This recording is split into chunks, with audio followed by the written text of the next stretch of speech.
मेरे प्यारे विद्यार्थियों, आज हमें एक विशेष छोटे जीव है गिल्लू, इसके बारे में महादेवी वर्मा से द्वारा लिखित एक पाठ पढ़ाएंगे।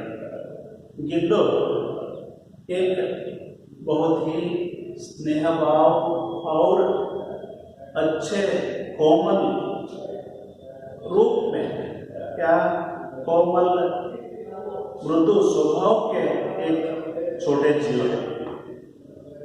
ये लेखिका ने ये प्राणी दया का भावना रखकर उसको पालने के लिए बहुत ही मन लेते हैं। इसका परिचय है महादेवी वर्मा जी एक विश्व स्तर की कवयित्री है। केवल कर्नाटक का, भारत का नहीं, विश्व स्तर का लेखिका है। इनको आधुनिक मीरा भी कहा जाता है। इनका जन्म है 24 मार्च 1907 को फर्रुखाबाद में हुआ था। इनका पिता का नाम है गोविंद प्रसाद वर्मा और माता का नाम हेमा रानी। इन्हें प्रयाग विश्वविद्यालय में संस्कृत में MA पास करके इन्हें महिला विद्यापीठ के प्रधानाध्यापक का पद निर्वहन किया। महादेवी वर्मा जी ने गद्य और पद्य दोनों की रचना की है। इनकी प्रमुख रचनाएं हैं यामा, सांदेगी, दीपशिखा, नीरजा, निहार, अतीत के चलचित्र, स्मृति की रेखाएं, पथ के साथी, मेरा परिवार, श्रृंखला की कड़िया आदि है। महादेवी जी को सेक्सरिया, मंगल प्रसाद, द्विवेदी पदक आदि अनेक पुरस्कार प्राप्त है।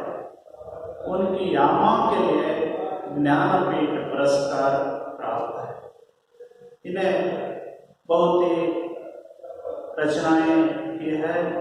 इनका निधन है सितंबर 1987 को हुआ। 1982 सितंबर 1982 में इन्हें निधन हुआ था। इनका ये पाठ का आशय है, कौन कह सकता है कि पशु पक्षी भावहीन प्राणी है। वे भी हमारी तरह कभी कभार हमसे भी अधिक भावानुकूल, विचारवान और सौहृदय व्यवहार करते हैं। महादेव वर्मा ने एक छोटा सा जीव गिलहरी के बच्चों का रेखांकन कर प्राणी जगत की मानव सह जीवन शैली का प्रभावशाली चित्रण किया है। आज के संदर्भ में जहां मानव के स्वार्थ के कारण पशु पक्षी की जातियां लुप्त होती जा रही है, वहां महादेवी वर्मा जी का यह संस्मरण उनकी रक्षा करने और उनके प्रति प्रेम भाव जगाने की दिशा में एक सार्थक प्रयत्न सिद्ध होता है। इस तरह महादेव वर्मा ने प्राणी जगत के एक संवेदनशील व्यक्ति के रूप में होते हैं। ये गिल्लू के बारे में इन्हें क्या लिखा है, हमें पाठ पढ़ने से अर्थ ग्रहण करना चाहिए। अचानक एक दिन सवेरे कमरे से बरामदे में आकर मैंने देखा 2 कौवे एक गमले के चारों ओर चोंसों से चुआचुआउल जैसा खेल रहे हैं। आकस्मिक एक दिन सवेरे घर के आगे बरामदे में 2 कौवे ने एक गमले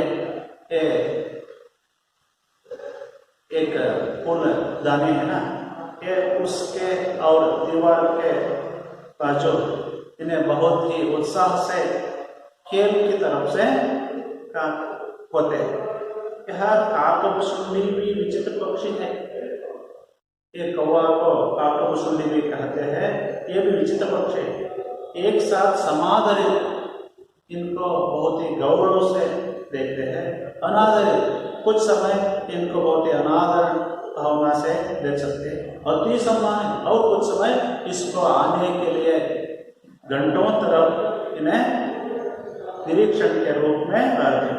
अति अवमानित कुछ समय इसको अति अवमानित भी करते हैं। इस तरह ये कौवे का वर्णन इन्हें करते हैं। ಒಂದಿನ ಆ ರೂಮಿನ ಹೊರಗಡೆ ಅಂಗಳದಲ್ಲಿ ಲೇಖಕಿ ನೋಡ್ತಾ ಇದ್ರು. ಅಲ್ಲಿ 2 ಕಾಗೆಗಳು ಏನು ಮಾಡ್ತಾ ಇದ್ವು, ಆ ಹೂವಿನ ಕುಂಡ ಮತ್ತು ಸುತ್ತಲೂ ಆಟ ಆಡ್ಕೊಂಡು ಏನೋ ಇದೇನೋ ಅನ್ನೋ ರೀತಿ ಅವು ನಾನು ಮುಂದೆ ನಾನಂತೆ ಅಂತ ಆಟ ಆಡ್ತಾರೆ. ಈ ಕಾಗೆನ ಕಾಕಭುಸುಂಡಿನೂ ಅಂತ ಕರೀತಾರೆ. ಈ ಕಾಗೆ ಭಾಳ ವಿಚಿತ್ರವಾದ ಪಕ್ಷಿ.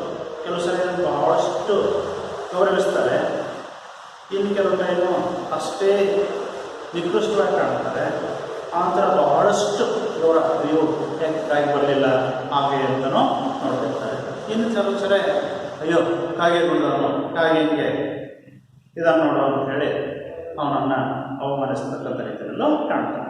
हमारे बेचारे कुर्के न गरुड़ के रूप में आ सकते हैं, न मयूर के, न हंस के. ನಮ್ಮ ಪೂರ್ವಜರು ಯಾವುದೇ ಗರುಡ ರೂಪದಲ್ಲಿ ಅಥವಾ ಇನ್ಯಾವುದೋ ರೂಪದಲ್ಲಿ ಬರೋದಿಲ್ಲ, ಅಥವಾ ನವಿಲಿನ ರೂಪದಲ್ಲಿ ಬರೋದಿಲ್ಲ, ಹಂಸ ರೂಪದಲ್ಲಿ ಬರಲ್ಲ. ನಾವು ಅವರ ಕಥೆಯನ್ನು ಮಾಡಿದಾಗ ಅಥವಾ ಶ್ರದ್ಧಾ ಕಾರ್ಯಕ್ರಮ ಮಾಡಿದಾಗ ಆ ಕಾಗೆ ಬಂದು ತಿನ್ನಬೇಕು ಅಂತಕ್ಕಂಥ ರೀತಿಯಲ್ಲಿ ಅದನ್ನು अवा गमस्ते. उन्हें पितर पक्ष में हमसे कुछ पाने के लिए काक बनकर ही अवतीर्ण होना पड़ता है. पितृपक्ष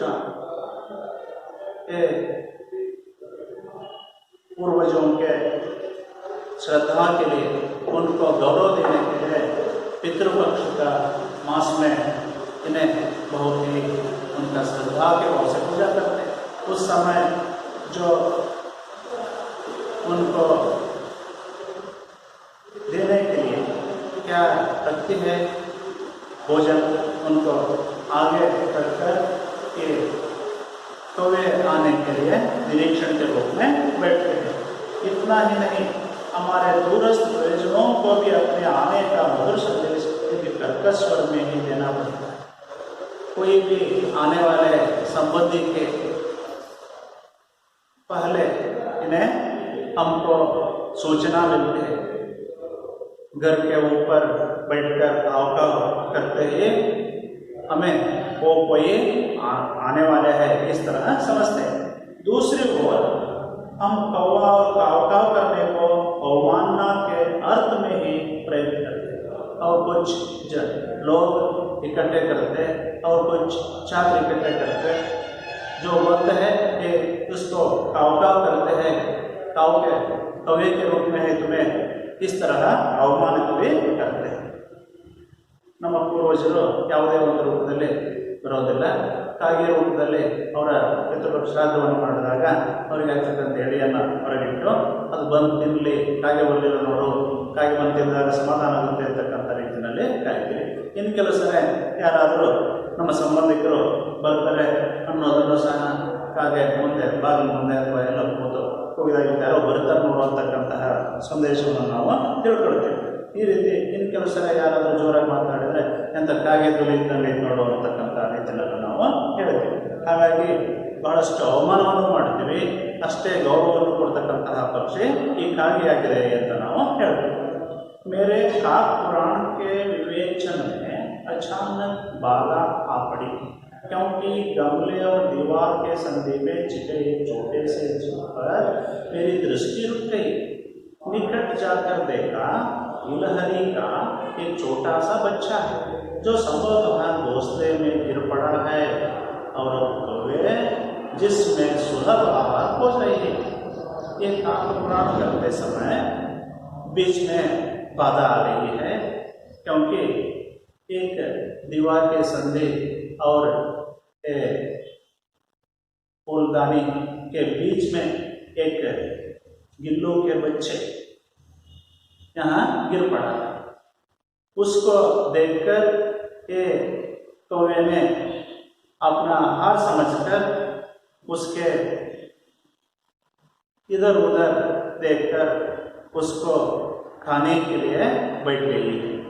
इसलिए ये लेखिका ने उस पर ध्यान लगाया। ಈ ಕಾಕಪುರಾಣಕ್ಕೆ ಸ್ವಲ್ಪ ಅಡೆತಡೆಯಾದಂತಹ ಸನ್ನಿವೇಶ ಬಂತು. ಯಾಕೆಂದರೆ ಆ ಹೂವಿನ ಕುಂಡ ಮತ್ತು ಗೋಡೆಯ ಮಧ್ಯದಲ್ಲಿ ಸಂಧಿಯಲ್ಲಿ ಒಂದು ಸಣ್ಣ ಹಳದಿನ ಮರಿ ಇದ್ದದ್ದನ್ನು ಕಾಣ್ತಿತ್ತು. ಅದನ್ನು ನೋಡಿದಾಗ ಹತ್ರ ನೋಡ್ತಾರೆ, ಅದು ಸಣ್ಣ ಆಗ್ತಾನೆ ಹುಟ್ಟಿದ ಅಥವಾ ಸ್ವಲ್ಪ ಸಣ್ಣದಾದಂತಹ ಈ ಹಳದಿನ ಮರಿಯಾಗಿತ್ತು. ಅದು ಬಹುಶಃ ಅದರ ಏನು ಹಳದಿನ ಒಂದು ಕುಂಡ ಇರುತ್ತೆ, ಮನೆ ಇರುತ್ತೆ, ಅದರಿಂದ ಬಿದ್ದಿದೆ ಅಂತಕ್ಕಂಥ ರೀತಿಯಲ್ಲಿ ಅದು ಕಾಣುತ್ತೆ. ಹಾಲು ಕಾಯಿಗಳು ನನಗೆ ಸುಲಭವಾಗಿ ಆಹಾರ ಸಿಗುತ್ತೆ ಅಂತಕ್ಕಂಥ ಭಾವನೆಯಿಂದ ಇದ್ಬೋದು. काकद्वय की चोंचों के 2 गांव उस लघु प्राण के लिए बहुत थे, अतः वह निश्चेष्ट सा गमले से चिपका पड़ा था। एक कवि ने अपने चोंचों से उस पर प्रहार करते ही उन्हें मर जाते हैं। इस तरह इन्हें निश्चेष्ट होकर घोंसले के संधि में चिपका पड़ा था। ಕಾಯಿಗಳ ಒಂದು ಕೊಂಕಿನ ಗಾಯದಿಂದ ಅದು ಎಚ್ಚರವಿಲ್ಲದ ಹಾಗೆ ಆ फूलदानी ಮತ್ತು ಗೋಡೆಯ ಸಂಧಿಯಲ್ಲಿ ಬಿದ್ದುಕೊಂಡಿತ್ತು। सबने कहा कौवे की चोंच का गांव लगने के बाद यह बच नहीं सकता, अतः इसे ऐसे ही रहने दिया जाए। कुछ ने कहते हैं कि कौवे के चोंच से जो गांव होता है उसके बाद वो कोई भी हो वो बच नहीं सकता, इस तरह लोग ने कहते हैं। इसी तरह एक गिल्लू भी रहते हैं। ಈ ಕಾಗೆಯ ಕೊಂಚಿನ ಗಾಯದಿಂದ ನಮಗೆ ಗಾಯವಾದರೆ ಆ ಪಕ್ಷಿ ಅಥವಾ ಪ್ರಾಣಿ ಯಾರಲ್ಲಿ ಬದುಕೋದಿಲ್ಲ ಅಂತಕ್ಕಂಥ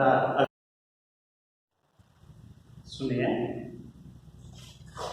गिल्लू को भूख लगने पर चिक चिक करके लेखिका को समझते थे। उस समय लेखिका में बिस्कुट या काजू को इनको देते हैं, इन्हें पकड़कर खाता है। फिर गिल्लू के जीवन का प्रथम वसंत आया। बाहर की गिलहरियाँ खिड़की की जाली के पास जाकर चिक चिक करके न जाने क्या कहने लगे। इनका 1 वर्ष बीतने के बाद इन्हें खिड़की के जाली के पास खड़े होकर इन्हें चिक चिक करके अपने साथियों के साथ बातचीत करते हैं। मैंने कीले निकालकर जाली का एक कोना खोल दिया और उस मार्ग से गिल्लू के बाहर जाने पर सचमुच ही मुक्ति की सांस दी। लेखिका ने इन्हें निकल कर बाहर छोड़े तो गिल्लू ने एक दीर्घ सांस मुक्ति का स्वर में दिया।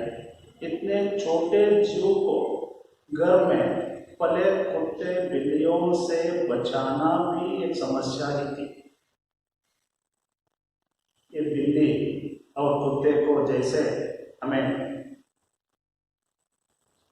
पालते हैं उसी तरह ये नहीं है, बहुत ही तकलीफ का बात है। मेरे कमरे से बाहर जाने पर वहाँ भी खिड़की की खुली जाती राह बाहर चला जाता और दिन भर गिलहरियों के झुंड का नेता बना। लेखिका इनको छोड़ने के बाद खिड़की की तरफ से बाहर जाकर गिलहरियों के समूह में इन्हें नेता के रूप में होते थे। हर रात पर उछलता कूदता रहता ठीक 4 बजे वह खिड़की से भीतर आकर अपने झूले में झूलने लगता। इन्हें बाहर जाने के बाद ठीक 4 बजे अंदर आकर अपने झूले में टहलता था। मुझे चौंकाने की इच्छा उसमें न जाने कब और कैसे उत्पन्न हो गई है। कभी फूलदान के फूलों में छिप जाता, कभी पर्दे की चुन्नट में और कभी सोचनी की पत्तियों में। इन्हें लेखिका को चौंकाने के लिए इधर उधर जाकर इनको बहुत ही अचरज पड़ती है। मेरे पास बहुत से पशु पक्षी हैं और उनका मुझसे लगाव भी कम नहीं है। लेखिका ने गिल्लों की तरफ और कई पशु पक्षियों को पालते थे, उसी तरह उन पर लगाव नहीं थे, परंतु उनमें से किसी को मेरे साथ मेरे ताली में खाने की हिम्मत भी है ऐसा मुझे स्मरण नहीं आता। और कोई पशु पक्षियों को पालते ही कभी भी किसी के साथ इन्हें नहीं अपने पास बैठकर खाने का। गिल्लो इनमें अपवाद था। मैं जैसे ही खाने के कमरे में पहुंचती, वह खिड़की से निकलकर आंगन की दीवार बरामदा पार करके मेज पर पहुंच जाता और मेरे ताली में बैठ जाना चाहता। गिल्लो लेखिका के पास आकर मेज पर पहुंचकर ताली के पास बैठता था। बड़ी कठिनाई से मैंने उसे ताली के पास बैठना सिखाया। लेखिका ने बहुत तकलीफ से इन्हें ताली के पास बैठना सिखाया, जहां बैठकर वह मेरी ताली में से एक एक चावल उठाकर बड़ी सफाई से खाता। इन्हें लेखिका ने दो दिया था, वो उठाकर बहुत सफाई से खाता था। काजू उसका प्रिय खाद्य था और कई दिन काजू न मिलने पर वह अन्य खाने की चीजें या तो लेना बंद कर देता या झूले से नीचे फेंक देता। ये गिल्लों का प्रिय खाद्य है काजू।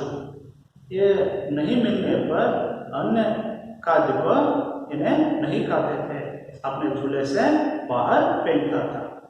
उसी बीच मुझे मोटर दुर्घटना में आहत होकर कुछ दिन अस्पताल में रहना पड़ा। लेखिका को मोटर दुर्घटना से अस्पताल में रहने का समय था। उन दिनों जब मेरे कमरे का दरवाजा खोला था, पर भी लेखिका का कमरे का दरवाजा खोला था।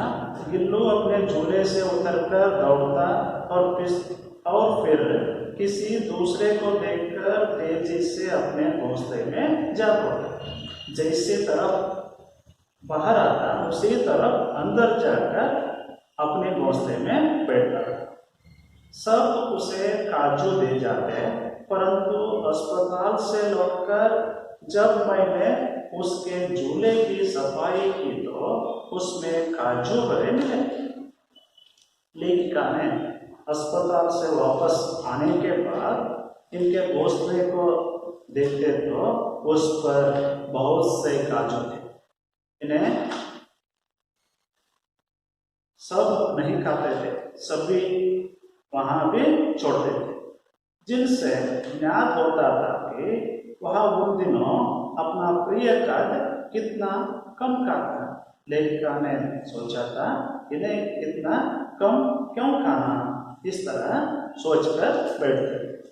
मेरी अस्वस्थता में वह तकिए पर सिरहाने बैठकर अपने नन्हे नन्हे पंजों से मेरे सिर और बालों को हौले हौले सहलाता रहता। अस्पताल से वापस आने पर लेखिका के पास तकिए पर बैठकर अपने बालों और सिर में सहलाता था। गर्मियों में जब मैं दोपहर में काम करती रहती तो गिल्लू न बाहर जाता। गर्मियों के दिन लेखिका ने अंदर बैठकर काम करते समय भी गिल्लो बाहर नहीं चलता था, इन्हें अपने झूले में बैठता था। वहां मेरे पास रखी सुराही पर लेट जाता। लेखिका ने पीने के लिए सुराही पर पानी रखते थे, उसी पर इन्हें लेट जाता और इस प्रकार समीप भी रहता और ठंडक में भी रहता। इस तरह इन्हें लेखिका के पास भी है और बहुत ही ठंडक भी वहाँ इसको मिलता है। गिलहरियों के जीवन की अवधि 2 वर्ष से अधिक नहीं थी। इनका जीवनावधि केवल 2 वर्ष है। अतः गिल्लों की जीवन यात्रा का अंत आ ही गया। लेकिन गिल्लों को 2 वर्ष हुआ, इसलिए इनका जीवन का अंतिम दिन आता है। दिन भर उसने न कुछ खाया न वहाँ बाहर आया। उस दिन भर कोई भी काम या न खाना और बाहर भी नहीं आया, इसलिए लेखक को बहुत चिंता हुई। पंजे इतने ठंडे हो रहे थे कि मैंने जॉब कर हीटर जलाया। इसको ठंडक देह को देखकर लेखिका ने हीटर चला रखा और उसे उष्णता देने का प्रयत्न किया। उससे हीटर से इसको उष्णता देने के प्रयास भी करता था, परंतु प्रभात की प्रथम किरण के साथ ही वह चिरनिद्रा में सो गया। लेखिका कितना भी प्रयत्न करते तो वह नहीं जीवित न था। इन्हें अपने चिरनिद्रा में सो गया, परंतु इन्हें मर जाता है। उसका झूला उतारकर रख दिया गया है। गिल्लो मरने के बाद उनका झूला लेखिका ने उतार दिया और खिड़की की जाली बंद कर दी गई है। खिड़की में जो दरार पड़ती है उसको भी बंद करता है, परंतु गिलहरियों की नई पीढ़ी जाली के उस पर चिक चिक करती ही रहती थी। लेकिन ये गिलहरी के साथियों ने ये खिड़की के पास आकर इन्हें चिक चिक करती रहती थी और सोनजुई गिरती ही रहती थी और सोनजुई के पेड़ को हिलती ही रहते हैं। सोनजुई की लता के नीचे गिल्लों की समाधि है।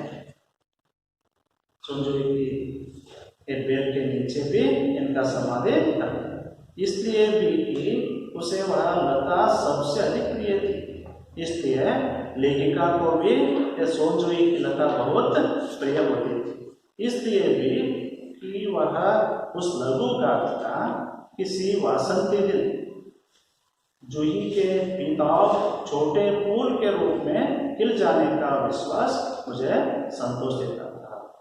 ये सोनजुई की लता में फूल के रूप में ये गिल्लो आने का संतोष, उस पर विश्वास भी होता था।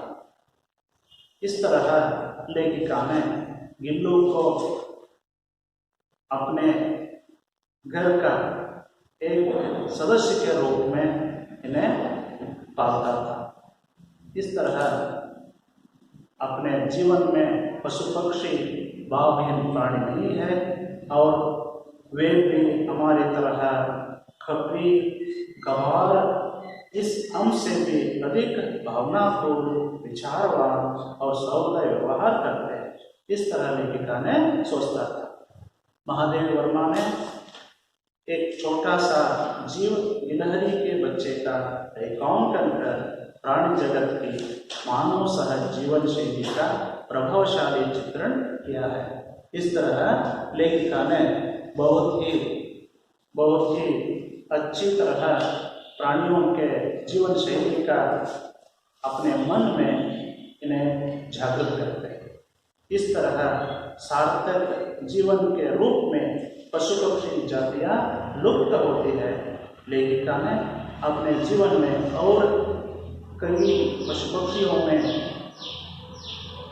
प्रेम भावना से अपना दिन बिताता।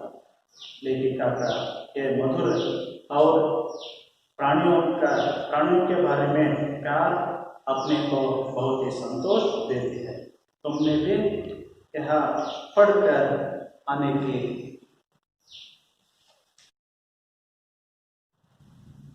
सबने कहा, कौवे की चोंच का गांव लगने के बाद यह बच नहीं सकता, अतः इसे ऐसे ही रहने दिया जाए। परंतु मन नहीं माना, उसे हौले से उठाकर अपने कमरे में ला दी।